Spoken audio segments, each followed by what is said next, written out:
Magninegosyo, anong negosyo yung papasukin mo at bakit? Magninegosyo. Well, Yan. ano kasi tayo andito ako sa, siguro with clothes ako parang. Clothing, With design, yeah. Doon ang pasok. More on streetwear or formal or Ako, old wala. money? Wala akong it just, it depends kung anong maisipan ko. It's about creativity, di ba? Yeah. So wala akong label kung streetwear siya it's just, anong makreate. Anything about fashion? Yeah, anything about fashion. Right. Napapansin ko rin na medyo mahilig ka sa mga luma. Yes, sir. No? Yes, So is sir, it yes, sir. something na do you also considering doing as a business? Mga old stuff, mga ganyan.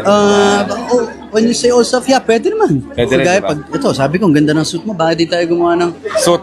tailoring business? Yeah. Diba? Yun ang dapat nga kasi, di ba? Gusto mo rin yung ginagawa Correct. mo. Correct.